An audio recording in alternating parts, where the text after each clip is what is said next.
It's blooming. Excited to see how this works out. Hopefully, we've got it figured out, but I think we do. And not a better person to sit down and have a conversation with than my boy here, DJ. We're gonna talk a little life. We're gonna share a beer. Figured that would be kind of a cool way to do this. Cheers, my brother. Cheers. Cheers.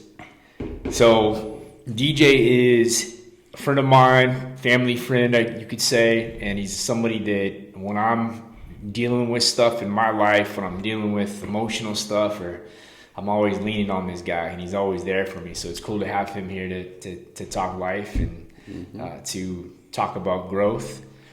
So why don't we start with you telling the audience and everyone that's listening a little bit more about yourself and your background, where you're from, how you grew up, and we'll just go with there. We'll go from there. All right. Well, I was born in Los Angeles. LA. You Yep. get the hat LA. on, You right? know. I moved to Arizona in about '98. I lived in Kentucky for a while. Had a little bit of issues while we lived out in Los Angeles, so I had to split, and I went out there for a little while to live with my family. Then resided in Arizona ever since. So you came to Arizona, how old? I was about 8 years old when I moved here. 8 years old. And you had who was here with you? It was my mom moved out here from California, but I moved to Kentucky with my aunt. Yeah. For a little while. Okay. To just get away from, clear things up. Yes, sir. But your mom is Australian. Australian and Irish, baby. And then your dad is here, American. He's from the U.S., right? Yes, he's from Kentucky. And your mom came from Australia at how old? She left home when she was 16 years old. Okay. Working. Yep. And, she had issues in her own home that forced her to, leave at the age of 16 and traveled at a young age. And a lot of respect to her because a lot of people, can't do that. Yeah. And that's where a lot of my strength does come from, my mother. Yeah. It's interesting. I've never met your mom, but when we went camping, right? We went camping however long ago that was. When you were talking to your mom on the phone, I could sense that. I could tell that not knowing your mom, but knowing you, but then hearing your guys' conversation and even, you had her on FaceTime, I could sense that there was definitely strength coming from your mom. Yes. That you have. But also, we've talked about your dad, and you get a lot of strength from your dad as well. Yes, I sure do. A lot of my knowledge came from my father as well. Yep. Also living life. But he gave me a lot of knowledge to help me, guide me through and navigate me onto the right path. And when we're younger, we think we have it figured out, not knowing that our parents have already lived life. We don't think that. And now that I'm a father, you try to get that onto your own children, pass that on to your children. Yeah. And I let them know, hey, I was a child before too. I've lived life. So that's where I have to find that understanding with them because I was in their shoes before. We all were. Yeah. And a lot of the knowledge that my father gave me is what kept me from going to jail or, making the right decisions. I didn't always make right decisions, but it was just one thing he always told me. I didn't raise you to go to jail. So if you're there for the wrong reasons, stealing from people or doing something you shouldn't be doing, if it's not for protecting yourself or protecting your family, you'll sit there because I'm not raising you to go to jail. Yeah. So yeah, a lot of my knowledge does come from him. And now that I'm grown, he's learning from me as well. Yeah, which is cool. Yeah. Because you told me that you weren't in the streets, but you were around it, right? Like you were witnessing a lot of things that going down and whatever that's like. Because my upbringing, moved to Tucson when I was pretty young, when I was 5, and moved to Tucson. I lived in the city. We definitely weren't rich. My parents got divorced when I was around 6. And I have enough of a feel to know what that's like with also not being in it at all, right? Like the kids that I was around, we get into trouble when we do stuff, but I wasn't necessarily in the streets. Right. But I also wasn't so sheltered from it that I have no awareness of what that's like. Right. But talk to me a little bit more about your experience with that and what that's like. And yeah, let's just go there. So being around it and seeing it, but then also not getting sucked in. So it just goes back to, you know, having that father figure around and having the right people in my life, you know, telling me that this is not the life that you want to live. I was pushed in it. You know, my mom didn't have the money for us to live in a suburb, you know, in a nice area. So, but with that being said, I've always thought for myself. You know, I come from a family that loved me, and I never was the person that'll follow. So some things were just pushed upon me that I had no control over. But I also knew that I have full control over my own actions. Just because my friends are out here doing something don't mean that I have to do it. You felt that at a young age. At a young age, Yeah. yeah. I mean, like 8, 9 years old. Do you think that's just you, or do you think it again your dad being around, having parents? I feel like that is something that a lot of people don't possess, especially at a young age. So, you know, I've also met people that don't have a father figure or don't have that love, but they figured that out on their own.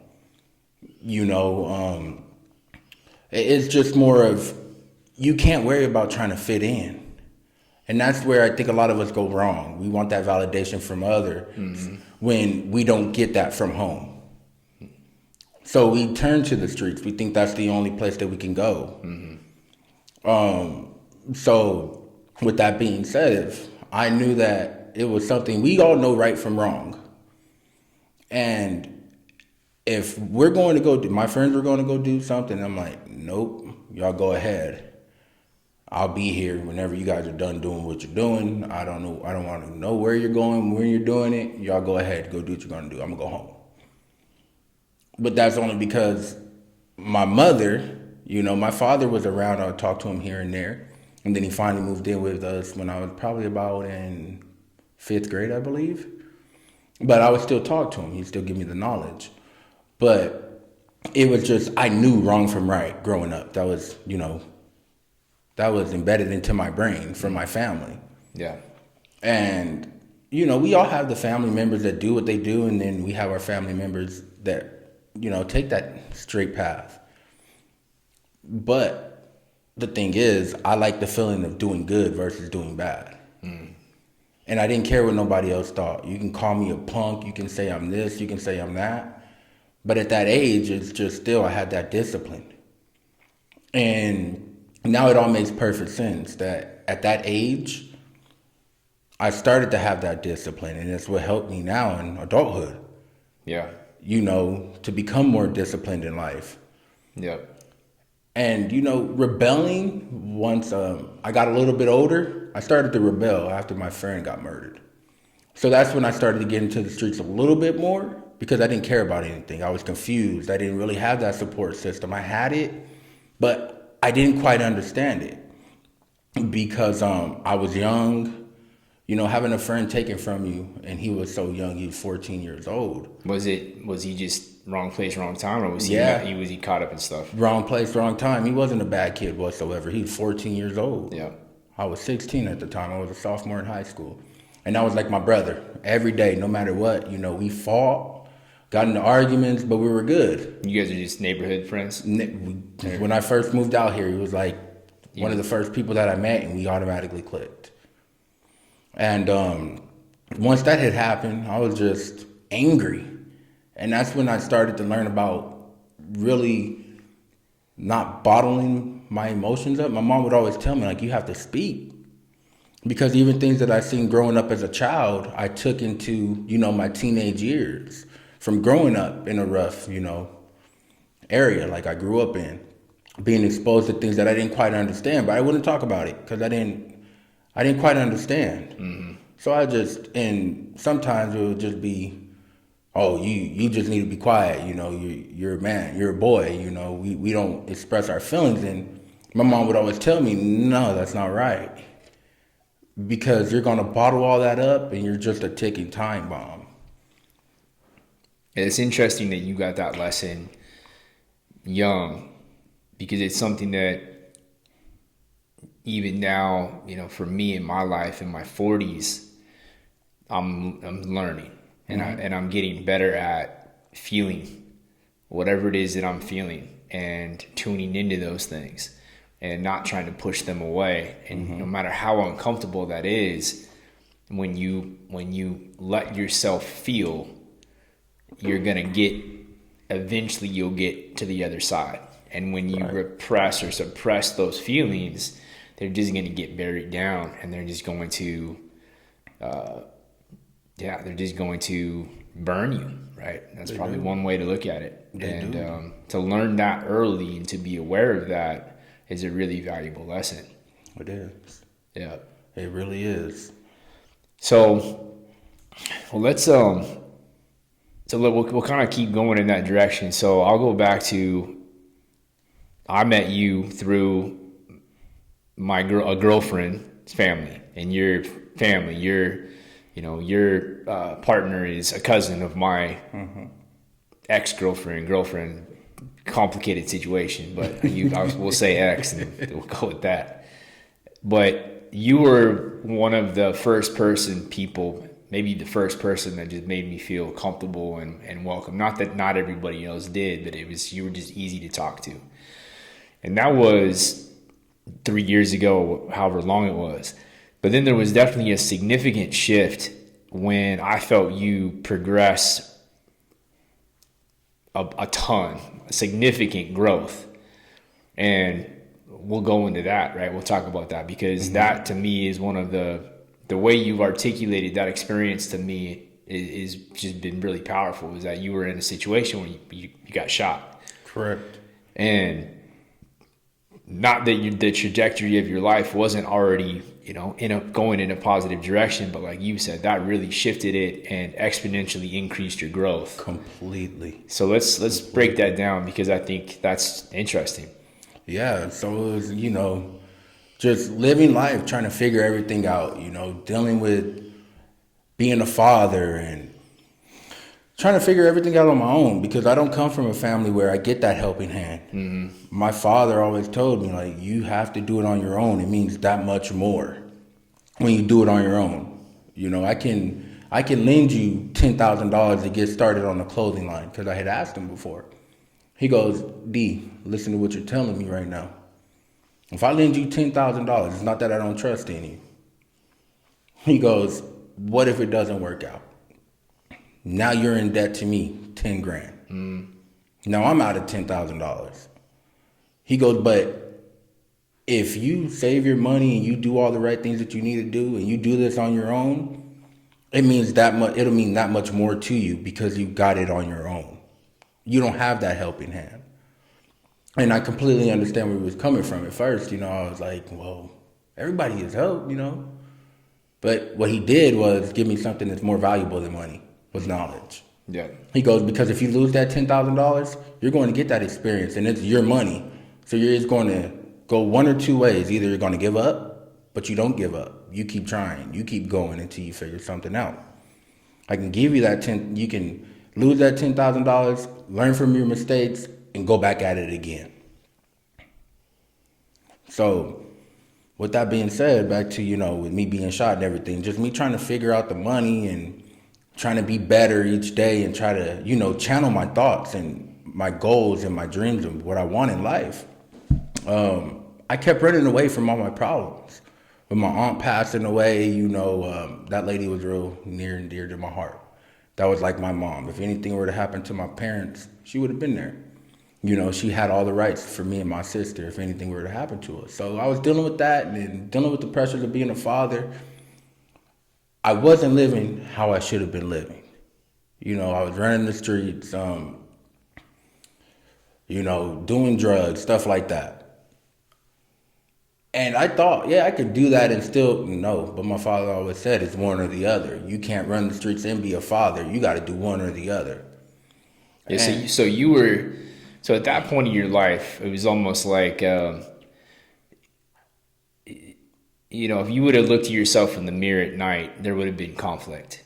Always. Right? Even though you were I mean, I met you before that, so I always felt I could feel you as a good human, and it's hard. Like life is hard. Like life is hard. Anybody says it's all good, that's not the way it works, right? It doesn't. It's there is ups and downs for everybody.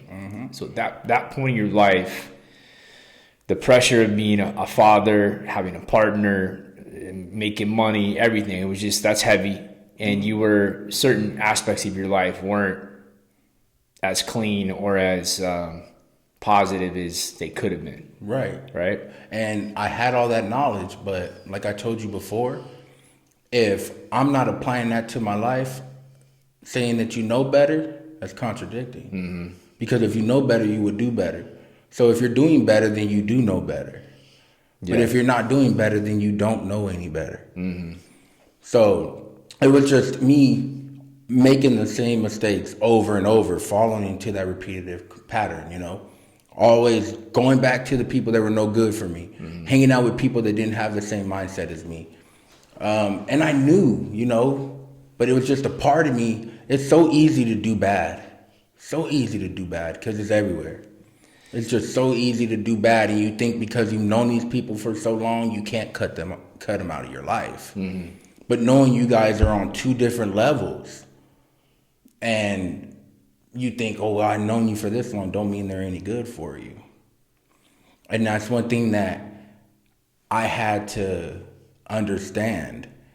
And I would tell myself, like, oh, well, I've known them for this long, I can't do that, I can't cut these people off, they need me, but if they're not doing me any good, I'm helping you out, but what are you doing for me? It's not being selfish. You have to love yourself a little bit more. And I just started to see things, you know, a lot more clear. And as I'm starting to look at the man in the mirror, I would literally stand there and look at myself, and I didn't like who was looking back. I didn't like the person that I was. And that was weighing me down even more because I was living out of character. Yeah, you're a conscious human. Yeah, for sure. And I think we all have the ability to be unconscious. And when I say conscious, that word can be interpreted in a lot of different ways. But I use that word as a connected to a higher power. Yeah, for sure. To, you know, whether you're however you want to interpret that. Yeah, exactly. But something higher. So back to, you know, with me being shot, I'm real big, you know, like I said, I'm very spiritual. And I would read about, you know, meditation and spiritual awakening, so on and so forth. Some people believe in God. Some people believe in we are God. We're the high, you know, we get to our higher self. There's parts in our brains that we don't unlock because we haven't took that time to ourselves to learn how to do so. And so me hanging out with this dude, I knew he was no good for me. Everybody told me he was no good for me. And so we're going to go back to the night of December 18th when it all happened, when my journey started. This is somebody you knew since you were a kid. You're running with for a while. Yes. And it was hard to cut him out. And you knew it wasn't the best situation, but at the same time, it's just you're repeating the same patterns and you're around and yeah. And that saying, when people are pulled out of your life, they're pulled out of your life for a reason. And when that does happen, let it be. Don't try to go backwards. Yeah. Because there's something greater coming for you. There's doors that's going to be unlocked for you. And this is my key to unlock the doors that I've opened within the past 2 years. So I went over to his house, you know, it was an apartment complex, and December 18th, 2021? Correct. Yep. 21. And I was dropping off a crock pot to his mother. And I went upstairs, you know, we're talking. And I see a van drive by, it came around the corner. And right then and there, my gut told me, I knew. They had ski masks on, they had the door open. And they were staring at him. And I go, bro, what was that about? That was weird. You're out on the patio. We're upstairs. It's literally like nowhere to go. We're backed in a corner, nowhere to go. On a patio. On a patio, apartment complex. We're upstairs. So they turn around the corner, driving slow, no lights on. I'm thinking like, that ain't right. What did he do? This is at night. It's at night. Yeah, I want to say around like 7:15, 7:20. And he was like, man, I don't be doing anything, I don't. But then again, I'm thinking in my head, yeah, that's what you tell me. But from what I know, you do. The people in the streets talk. And I've always ignored people telling me certain things about somebody if I don't see it myself. But when my mom told me, that's when I really should have knew, like, all right, I should leave him alone. So they drove by. He was like, oh, man, can you run to the store for me real quick and grab me some orange juice or whatever, because he didn't drive. And I'm like, yeah, I'll go. I was like, but I don't have nothing on me. But I should have left. Something told me, don't go back. Don't go back. But I ignored my instinct. I ignored my gut. So when your gut tells you something, you have to listen to that. And we all have it. We all have that instinct. I don't care who you are. We all have it. But some of us are in tune with it more than others. And so I was like, all right, man, well, that was weird. He was like, I don't do nothing. So I go. And this is one thing that tripped me out. So I get there, I pay for the orange juice, right? The total was $666. So I'm like, I'm like, and then that's when something told me, don't go back, don't go back, don't go back. And then the cashier told me, well, if you're thinking Monopoly, I'm like, what does that have to do with Monopoly? Growing up, that was never a good number. And me being spiritual, I'm like, that's not a good number. And I'm like, I shouldn't go back. I shouldn't go back. Don't go back. But I still went back. And so I get back. He's standing outside. His whole demeanor changed from when I left. First time. He didn't have no hoodie on. He had his hoodie on. His whole demeanor changed. That's when I knew he lied to me. I read his body language. I read his whole body language. I'm like, damn, let me just give him his stuff and let me get out of here. I was like, did they come back? He was like, nah, but I got mine. I was like, okay. But I'm thinking to myself, let me just hurry up. And he's still trying to like talk. Well, I'm trying to get back, like get out of there. Next thing you know, here comes that van again. But they didn't see him. They only saw me because he was leaning on the wall. And while he was leaning on the wall, he's smoking a cigarette, but he was nervous. His whole demeanor changed. And they drove past a little bit more, got past the carport, and that's when they seen him. They said, hey, there that is right there. I'm not going to say the exact words, but I heard them say it. And that's when the shots rang out. The guy that had the door slit open, he hit all the bottom apartments, bro. He didn't hit up there. Then they drove a little bit further down, got by a trash can to get a good angle up there. And that's when a guy hung out the window, passenger side window. Sat on the window, and just started shooting up there. We couldn't go nowhere. We couldn't move. We couldn't do anything. And at that time, it's fight, flight, or freeze.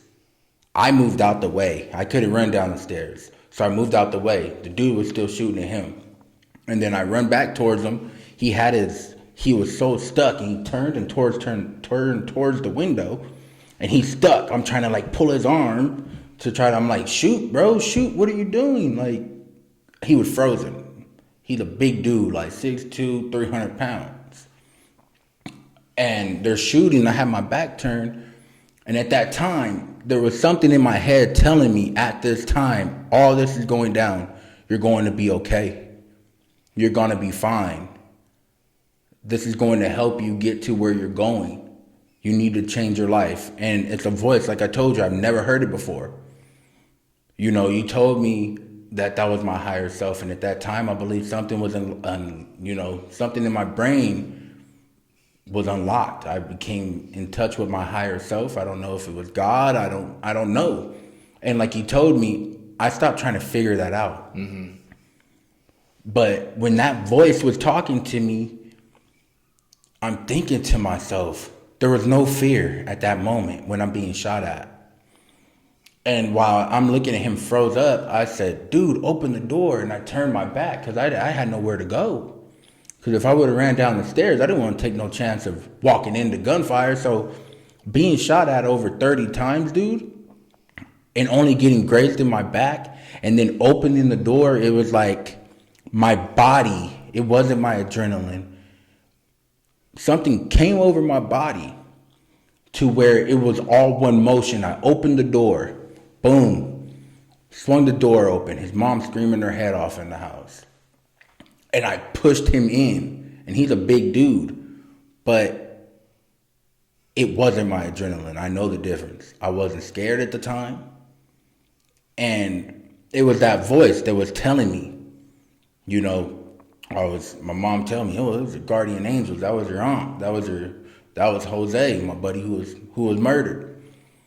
And when I pushed him in the house, dude, that's when I got shot in my arm. But I got grazed in my back twice, and then I got shot in my arm.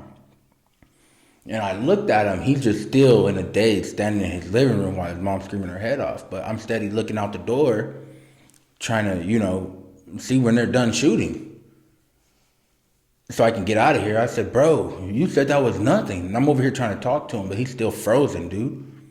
In his living room, I'm like, you said that was nothing, man. I cussed him out. I'm not going to say the exact words, but I wasn't happy because I was just lied to. And yeah, and your life was put at risk. You got, you know, 3 beautiful kids, and yeah. I mean, that's a pretty shitty position to be put in. Right. You know? Right. And that he had no regards for none of that. Yeah. And so I ran down the stairs, the van drove off, and I drove myself to the hospital.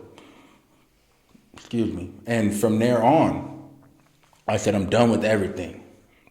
I'm done with it all. I'm done. So my life could have went one or two ways at that time. Mm-hmm. I could have done what I've always did and rebelled and, you know, kept digging that hole deeper to where my ladder don't reach for me to climb out.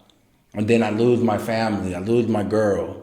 Someone that's been there with me through all these times, you know, while I'm growing.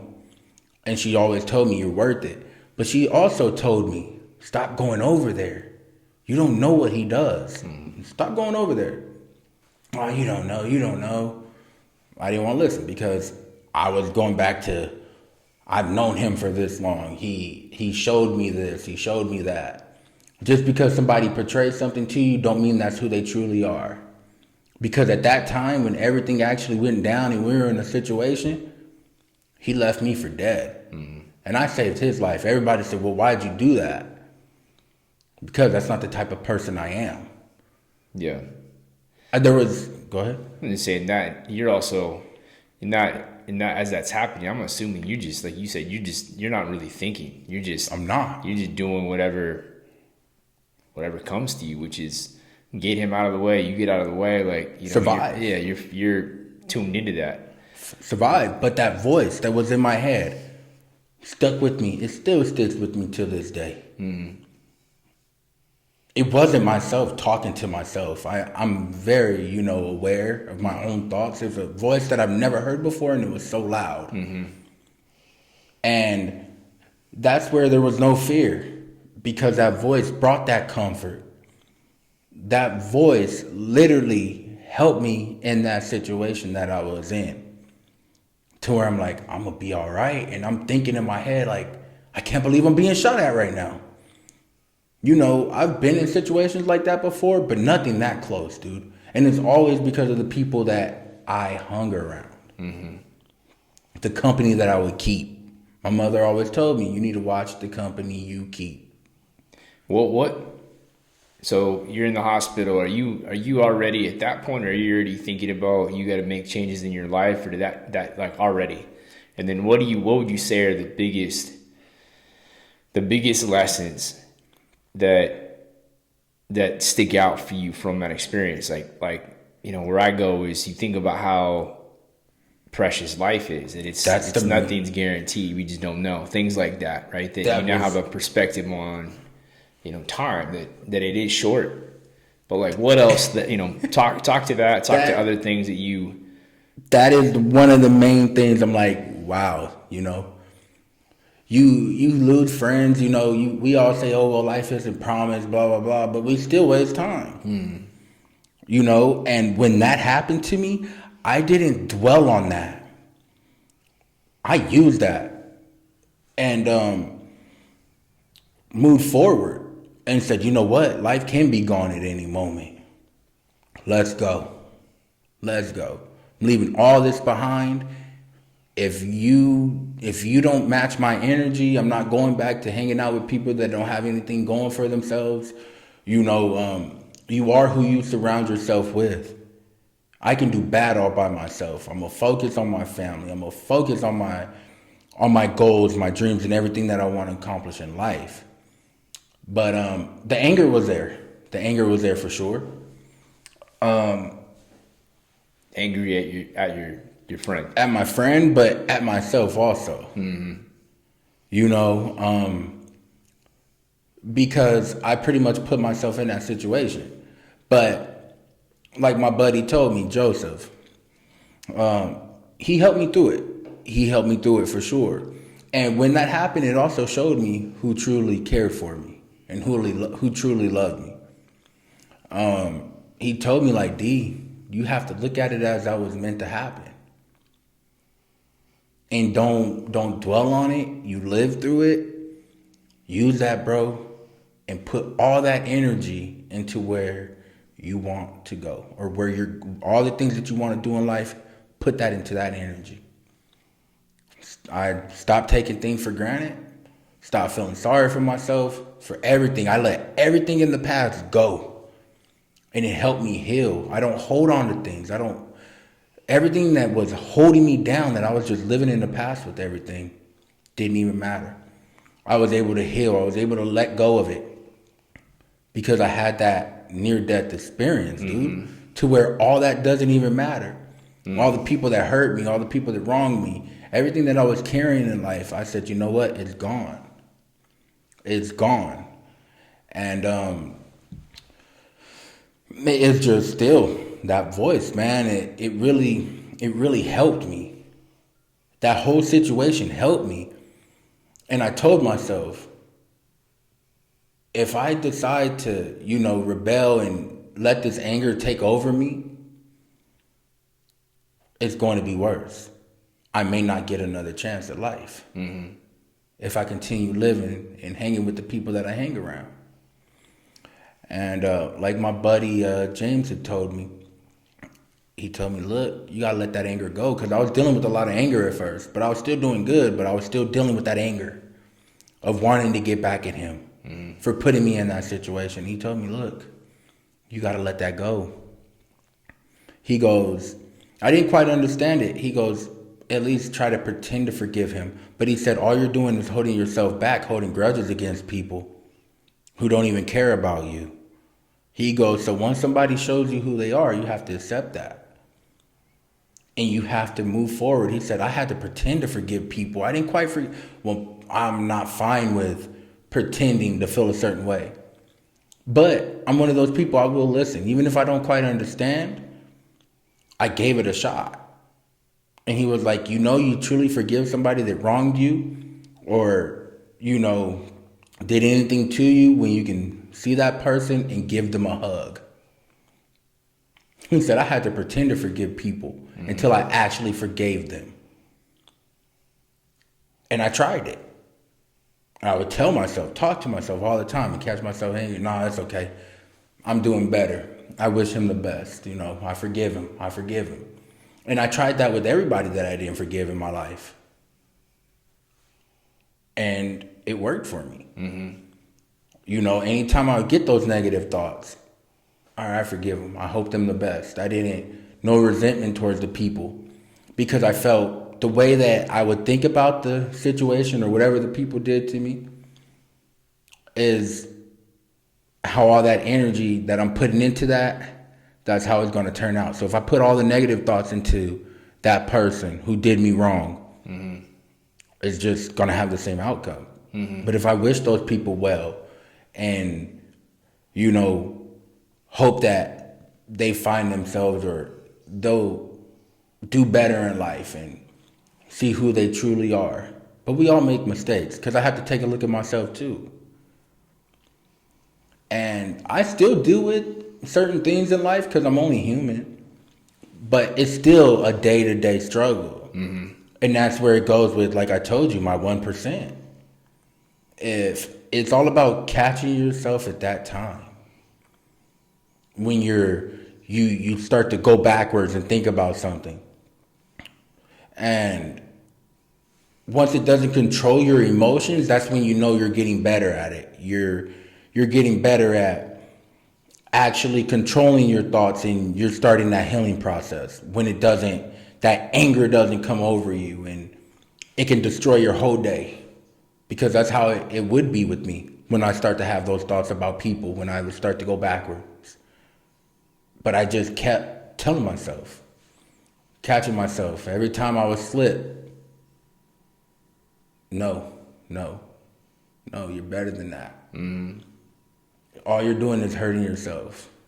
Let those people be. Mm-hmm. Let them be. I just hope the best for them. And it's still a struggle. But when I do go backwards, say I still do, because I'm only human. But that anger is not there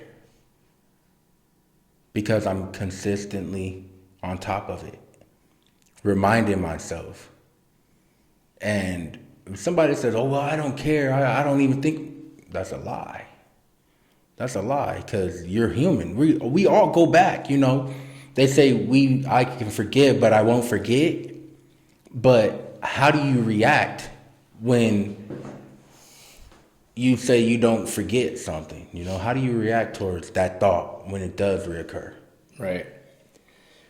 Yeah, I mean, it's such an art. It's an art to let go. It's an art that takes work and practice. And I find that there's this balance, or there's this we need awareness. Awareness is so powerful because we start to be able to give things enough space where we get to change how we react or not react. You can't do that without first having awareness of your triggers, of how you feel. Go back to what we talked about really early is letting yourself feel things. If you're completely out of tune with what you feel, you will just be constantly reacting. Correct. And so that's a skill, that's an art in itself that takes work. And I think it's powerful when we learn to not make things about ourselves or to take things personal. Because that's a pathway to letting go. Because I imagine, even though your buddy in the situation of being shot, that's irresponsible. There's all of this bullshit that's tied up in that experience. But it wasn't about you, right? It wasn't like he deliberately put you in that situation. Correct. Again, it's irresponsible. It's all of those things. But it wasn't like he wanted you to be there so that you would be shot. It's like you just were in a shitty situation and he was wrapped up in shitty stuff, right? It's like understanding that nothing happens to us, it just happens, right? But that doesn't make sense to a lot of people. It doesn't. Because we want to make it about ourselves. Right. And we're not taught that. We're taught to take things personal. We're taught to make it about ourselves. So, it's interesting that, so I want to go back to, I want to break down a little bit more your thought on, letting go. And you said you had all this like trap stuff. You had anger, you had all of these emotions. Then you have a near-death experience, and you feel something, you're touching something that a lot of people don't touch, in that situation, and it kind of supercharges your ability to let go, even though it's still hard, right? It's still hard. It's still every day you got to get up and be aware. But I find that interesting that I've read these things, and that when you hit rock bottom, like people a lot of times have to hit rock bottom for them to change. or be in a situation where they almost die to Right, change. right. Let's talk about that a little bit more. Like this. So you go from being stuck and maybe not even being super aware that you're holding on to stuff to being like, I gotta let go of all this crap, and I gotta change my life. Let's go. I don't even know what. I'm not asking a specific question, but you feel me? It's like it's interesting. No, so I'm fully aware of everybody that I was holding grudges against. Prior, Prior. like you knew it. I knew everything, but Did you feel like you knew you needed to let go? I did, you and didn't. But you know what? Another thing is with that, I was using a lot of that to justify my wrongdoing. And that's what a lot of us do. We'll sit here and blame our childhood or blame this and blame that or blame this person. But all that's doing is helping us justify our wrongdoing. We're manipulating ourselves. And after that happened, I had to really take a look at who I am. Everything that I've done, everything that I put people through, my family, like, you really have to look at the man in the mirror, or woman, you know. You really need to take a look at yourself and become in tune with who you are and all that you've done. Because if you don't, you're not going to get to that next level of growth. And that's what I was doing. I was holding on to a lot of stuff to justify what I'm doing, knowing I was manipulating myself, you know, trying to find that easy way out. It's so easy to do bad. And when we sit there and we blame everything, it's like you wire your brain that way because the brain's already wired, you know, for against us. We have to be able to learn how to control it. And that's one thing that after I got shot, I learned how to control my thoughts a little bit more and become in depth with how I feel and what I'm feeling, that it's okay to feel how I'm feeling, and sit there and think things through. But take a look at myself also on what I've done for people to react how they did towards me. And did I like the person looking back in the mirror? No. But I was still using everything in my past to justify how I was. And we've had this conversation before, you know, about our parents. Them telling us to do one thing, but we're doing another. And it's kind of like with me. My dad would tell me to do one thing, but I would do another. Knowing that that's not right. It's just like, even if you don't try to do that, it's embedded in your brain. Because that's what you see. But when he would always tell me, I want you to be better than me, D, I didn't want to understand that. I just went by monkey see, monkey do. And then I have to tell myself, every time I do something, now I feel like shit. Because I'm acting out of character. I wasn't living in character with who I truly am. I was trying to satisfy people, make sure that other people were happy, but not the main person that truly matters is yourself. I wasn't doing anything to make myself happy. I was so worried about impressing people at one point in time in life and materials, and doesn't mean anything. It doesn't mean anything from what you drive. And I come from a family that have money. You can't even tell. They don't flaunt it. They don't make that. They don't let that, you know, the money that they have, you know, it doesn't make who they are. Yeah, there's this, you know, don't talk about it, be about it, right? It's like, to me, there's you know, if somebody is saying one thing, but they're doing something completely different, like there's this disconnect. And I imagine everybody has to know that.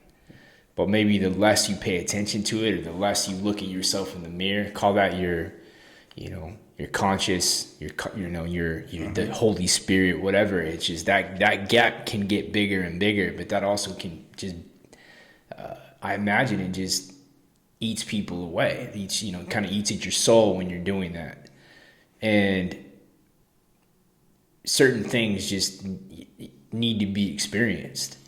It does. So it's like reading a book, and I'm guilty of this, is reading a book and it's the information that I'm getting is so powerful, and I'm like, that makes sense to me. But then not taking it far enough to think about, well, how do I integrate that into my life? I've gotten a lot better at that recently, of taking the integration piece as being the most important. It's like you can read all the books and you can do all these things, but if you don't integrate it into your life, then you're living a lie. It's like there's so many things in life that just have to be experienced. It's you can talk about honey. I don't know where I read this. Right, this always stuck with me. So you can talk about honey all day, and you can write about honey all day, but you won't understand it until you taste it. Right. And then how do you put that into words? And that, to me, that fits here, where it's like, it's probably why people change when they hit rock bottom or they go through things, is because that becomes so real that now it's like, man, I really need to take a look at myself. But the consistency of keeping on that path of change. Yeah. Because I've hit rock bottom plenty of times. Mm-hmm. And I'd be on that, straight path of doing good, and then all of a sudden I relapse and I go backwards. Mm-hmm. Because I go right back around the same people. But it's crazy how it all works out. Once we start to put that time in and change, all the people that are no good for us will be removed, and we have to leave them there. But if we're a little bit patient, the right people will be replaced. Yeah. Yeah. The right people will come along, and they'll be placed in your life to help you grow and get to that next level, like with you. Since I've cut out all the people that I used to hang out with, now I have a whole different group of people, and I don't mind being by myself. I just have you, I have Joseph, and my family. And that's all you need. You don't need a bunch of friends. Mm. It's just more people that you can relate to. And another person that really helped me, a lot was Johnny. Johnny would always tell me, like, D, you just need to start to apply yourself, bro. Like, what are you doing? Get it together. You need to find different people to be around. And he told me this a long time ago. And when I went through everything, everybody that was telling me, outside looking in, I'm like, dang, they must really care, because they see what type of person I am. And he was like, you just need to focus on one thing, leave everybody away. Leave everybody where they are. That's no good for you, bro. You're around a bunch of people that don't have the same mindset as you. And you're just like, whatever, I don't want to hear that. Mm-hmm. Because you're so stuck on what you're doing right then and there. But that goes back to you saying about the books and everything, applying that to our life. First book that I ever read after I got shot, and I had the book forever, and I just never picked it up, was 7 Habits of a Highly Effective People. And that book just blew my mind. And I started, I'm like, I'm not going to read this book and not try to work on what I'm reading, because this book is literally telling you, this person obviously went through life. And anyone that wrote a book, they're pretty much telling you their life story. Mm-hmm. And people think that, well, they're letting you know. Well, we know a lot of the stuff that we're reading. We're like, oh, you know what? I know that, but I don't do that. Mm-hmm. But I made it, I put that into my day-to-day. I took what I wanted to take from that book and I applied that to my life. What were some of the biggest things that you did that helped you? Building emotional bank accounts was the main thing that stood out to me. Mm-hmm. Planning with the end in mind. So building with an emotional bank account. So what is that? Did I say it right? Yeah. So you're building an emotional bank account. So we'll use my children as an example. So it's like with my oldest daughter, me and my fiance, we went through some stuff, and I lost I lost touch with my oldest daughter. That bond was broken. But I wasn't doing all the things that I know that she likes versus she don't like. I kept doing everything that I knew that she didn't like. And I had to really take a look. It's pretty much respecting a person and how they are, and don't do what they don't like to get them to gain that trust. But you have to be consistent. It's not going to happen overnight. Mm-hmm. And I used that to get that bond back with my oldest daughter. How I would act towards her, because she's the oldest and I want her to be a certain way. But I have to also understand there's a certain way for me to go about it. I have to respect what type of person she is, even though she's a child. But that's my daughter at the end of the day. So that just goes with anybody. And a lot of people don't understand that. That's just like me trying to do something to you that I know that's going to get under your skin intentionally. Mm-hmm. That's not building your emotional bank account. That's going to bring you down. I'm trying to degrade you. Mm-hmm. There's some insecurities there with me, myself, that I'm taking it out on you. I want you to feel a certain type of way because I feel a certain type of way because I'm insecure about my own self. Mm. But I had to do everything to build my own daughter up again for her to trust me. And it was hard. And I'm still working at it. But once I was consistent with it, consistency is key. And she finally started to come back around more. You have to build that emotional bank account with anyone. But the main person that I was more worried about was my oldest daughter. So I'm like, let me try this with her. Because that's the bond that I wanted to get back. Because my other two, my two youngest ones, were good. But I lost touch with my first child. So I'm like, let me not talk to her a certain way that I know she don't like to be talked to. I have to respect that she does have feelings. I grew up, you're the child, I'm the parent. I understand that. But I also want my children to respect me. I want them to come back home when they're older and they leave. I want my children to be able to come and talk to me, my own daughter. Some things, they're going to go to their mom. They're not going to feel comfortable. But I want them to still be able to come to me and not be afraid of me.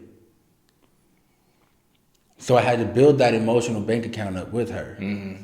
Exactly however Raya is, I have to approach her that way. Nothing more, nothing less. To get that trust back. And that's the hardest thing to get back. But it was the consistency. And when I would slip up, another thing in the book that told me, and I've always been this way. If I do something, I wouldn't apologize. And when somebody always tries to tell you, you're not going to say sorry, why apologize if you're going to do that action again? Because it's not a sincere apology. That's another thing that stuck with me from that book. Mm. Why apologize? Because you're only sorry for the moment. It's going to happen again. But I've always been that way. But that book pretty much put it in perspective why I wouldn't apologize if I wasn't sorry for something that I did, especially if I knew I was going to do it again. So anybody tells me to say sorry, why? If I'm going to do that same thing again, I'm only sorry for the moment.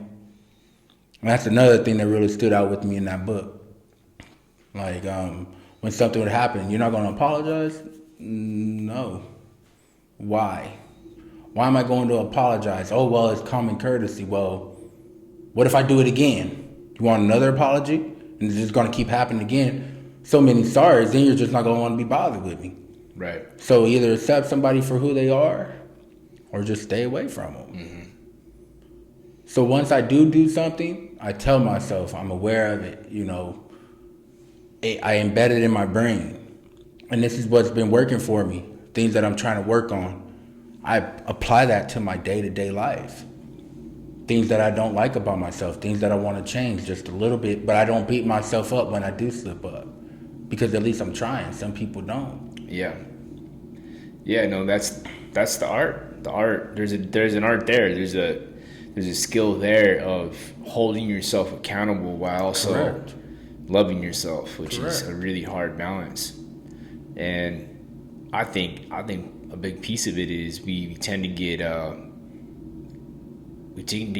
so ahead of ourselves that we want everything to happen now. And when we have that mentality, we're missing the journey, right? We're missing the process. It's like it's learning to love the process and love the journey, and tune into that, which is important, but it's hard to do.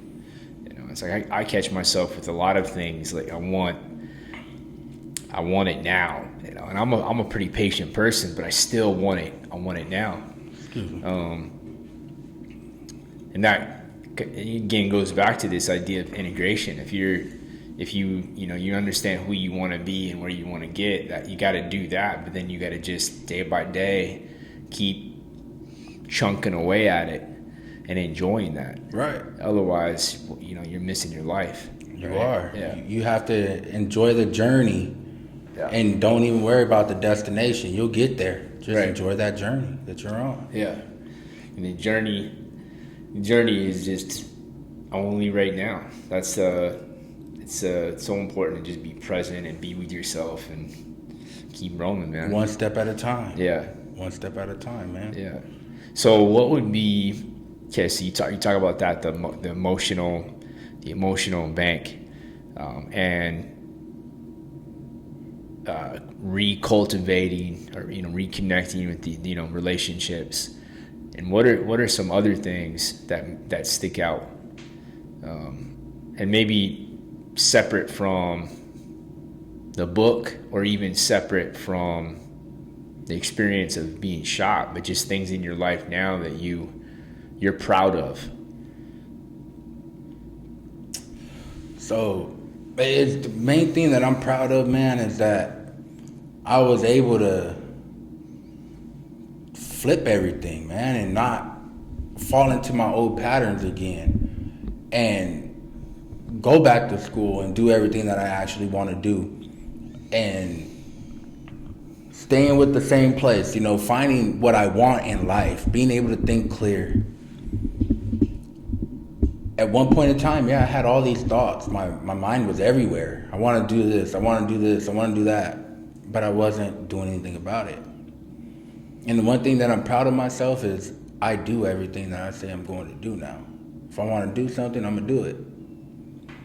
And I don't doubt myself. A lot of us, we have that self-doubt. Well, we blame this, we blame that. The time isn't right. Well, when is the time ever going to be right? Because the time is never going to be right. You're just going to keep procrastinating everything. You have to take that first step. It's the hardest. Mm-hmm. But once you do it, that's the main thing in my anger and me reacting towards people and thinking a little bit more deep about a certain situation. Accepting people for who they truly are. And not saying, well, what did I do? Fine. Maybe it's not me. We all go through stuff. And that's one thing that I struggled with. But after I got shot, dude, I just accept things for what they truly are. I don't try to overthink.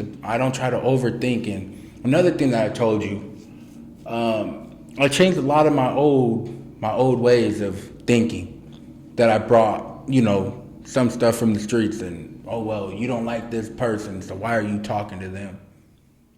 That's fine. Go ahead. If I have a problem with that person, if I'm over that situation, I'm grown now. Let it be. Mm-hmm. I don't have no enemies. I don't have nobody that I dislike. We all dislike somebody, but it's not enough to affect me because they're still living their life. And that's one thing that I became in tune with, changing my old habits and ways of thinking. And it's became a lot more easy for me to do it. It's not easy, but for me to actually try to do something, if I think about it, just like this podcast, it's something that I've been wanting to do for a while. And now it all started to fall into place. But I just kept working hard and just living life and just doing good, and it fell into place. Mm-hmm. But it's just, I also give myself credit where it's due. And that's a lot of things. That's one thing that a lot of us don't do. Yeah. We don't give ourselves for the credit for just a little bit that we did. We think like, dang, I need to do more. This is not what I want. No, give yourself credit. Don't. Who cares what anybody else thinks? You know, those battles that you're winning in silence goes a long way. But once you beat them and you come out and people will see, oh dang, you've been working.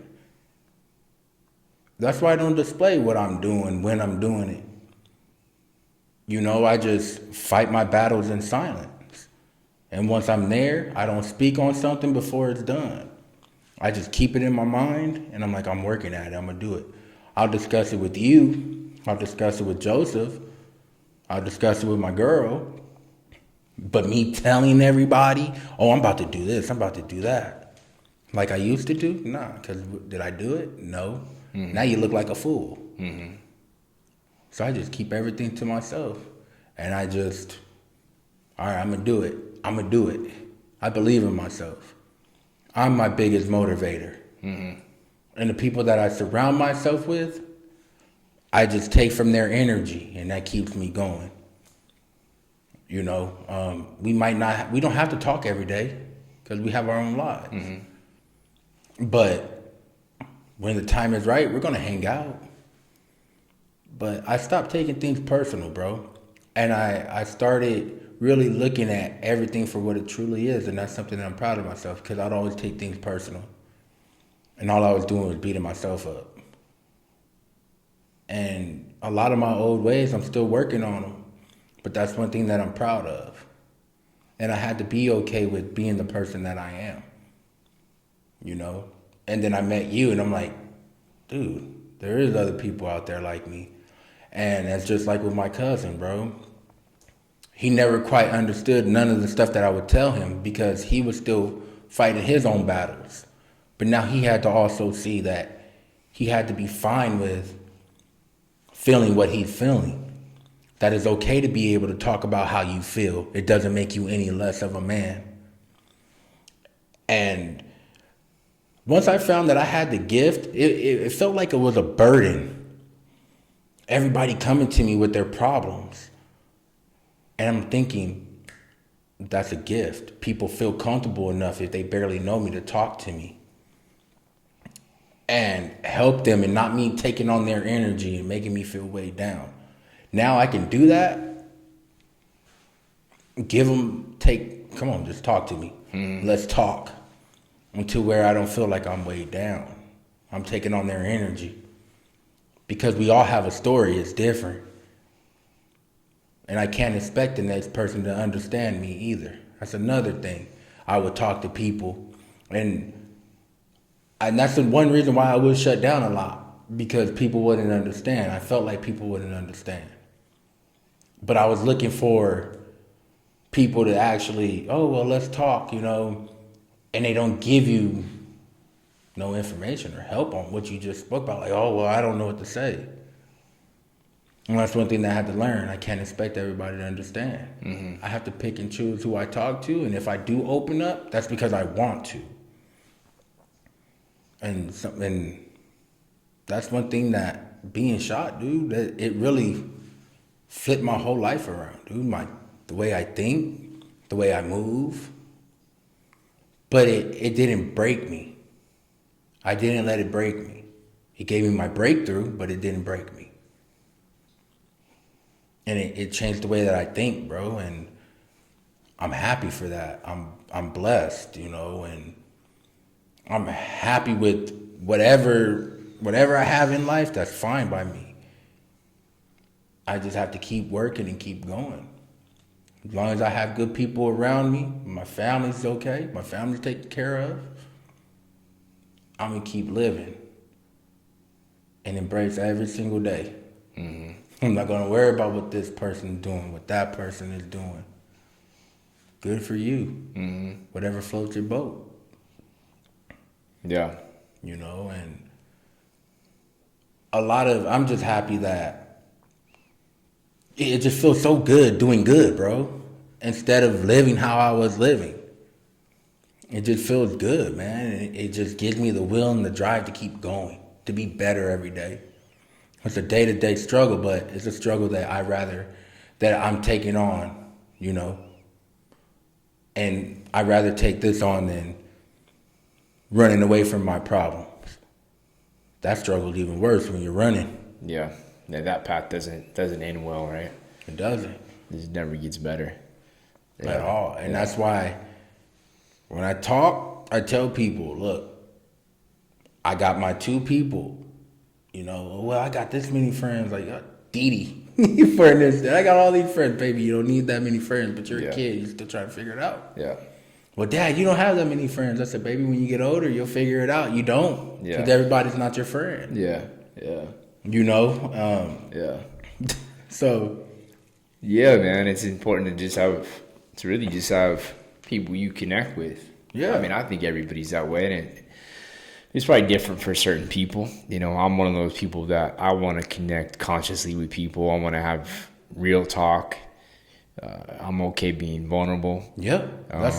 I really don't want, I don't want a small talk. I mean, I will if I have to. And I think that's a little bit of life. You're in situations. Not everybody's going to open up to you, right? Right. But I don't want the majority of my interaction to be that way. But with no hidden agenda, that's the thing. Yeah. And people think nowadays we live in a world to where if you're kind, people think there's a hidden agenda. Yeah. Because they've been crossed so many times, or and they don't want to open up again. They're like, okay, what is this guy up to? Yeah. Yeah. So you want to give without expecting anything in return. Right. Which is tricky, but maybe it isn't. It's just a matter of just being authentic and being yourself. And if doing something nice for somebody feels good, there's nothing wrong with that. You don't have to need anything in return. Right. And I've come across people that match that energy, like my buddy Greg. Yeah. We do stuff for each other. I'm like, all right, I'm going to get you back. He was like, bro, don't worry about that. Yeah. I know if I need something, you got me, bro. We're friends. We do something for one another. We don't expect something in return. You're going to be there for me in another way. Maybe it's not money, but if I need something, I know you'll do it. Yeah. And that's exactly how I am. Same thing with you. We don't do something for each other to dangle over each other's head and say, well, look, I did this for you. You can't do this favor for me? Yeah. Why did you do it? Yeah. Your intentions were all wrong. Jose, think about that right now with this time of year with the holidays. People have this expectation that they have to get everybody, gifts. And to me, that's there's nothing wrong. If you give somebody a gift, get them a gift, but you don't have to.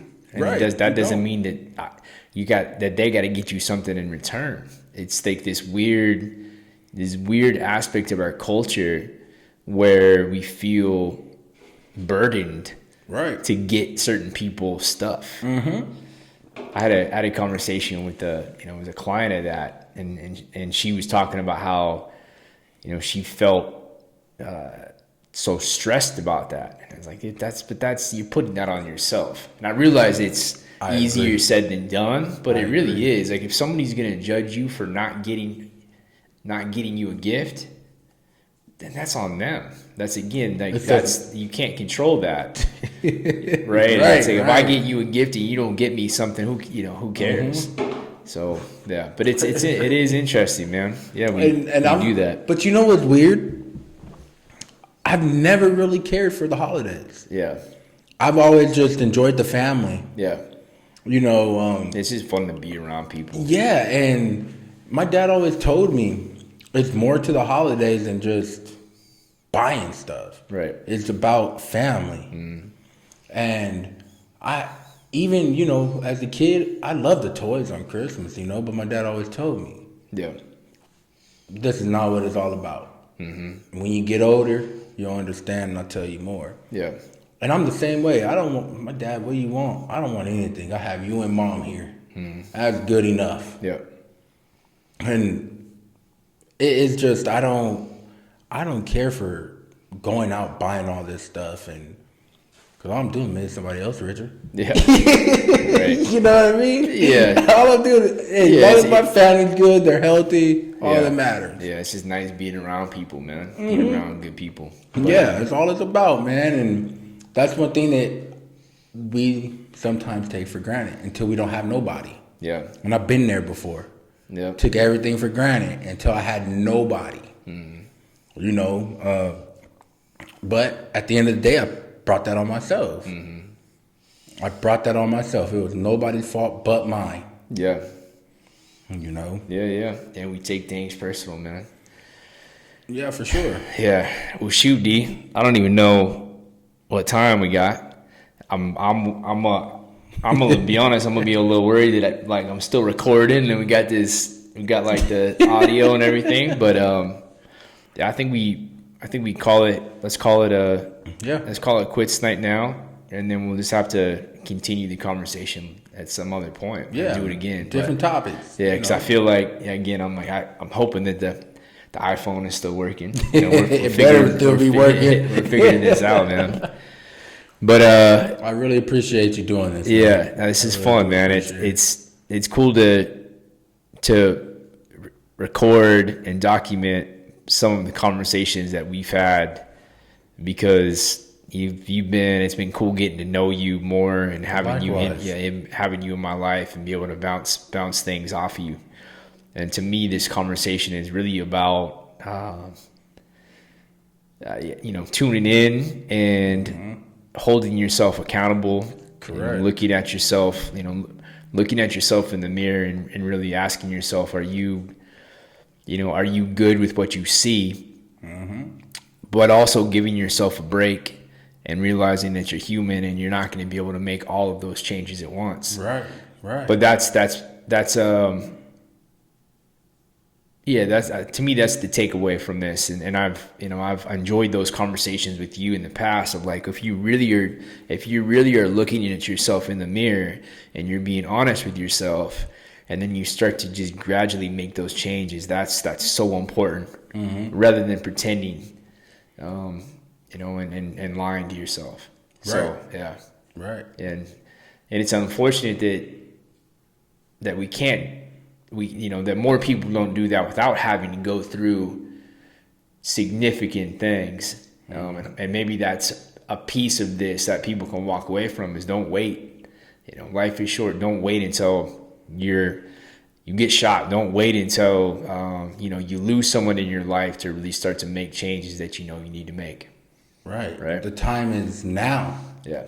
Don't put it off. Just do it. The first step is the hardest. Yep. Take that step. You gotta believe in yourself and just do it. If it doesn't work out, go on to the next thing. Yeah. At least you tried. Yeah. At least you tried. That's all that matters. Because you already have one up for somebody that's over here bashing you. Oh, well, you did this. Well, what did you do? You didn't try. Yeah. And that's where a lot of people get things misconstrued. Talking about what somebody else is doing when they're not doing anything. Yeah. At least that person's trying. Oh, look at this. Now you gotta just start. You just gotta start. Just start. Believe in you. Take a bet on yourself. If nobody else does, roll the dice. Gamble on yourself. Yeah. Cheers to that, man. All right. Peace. Peace.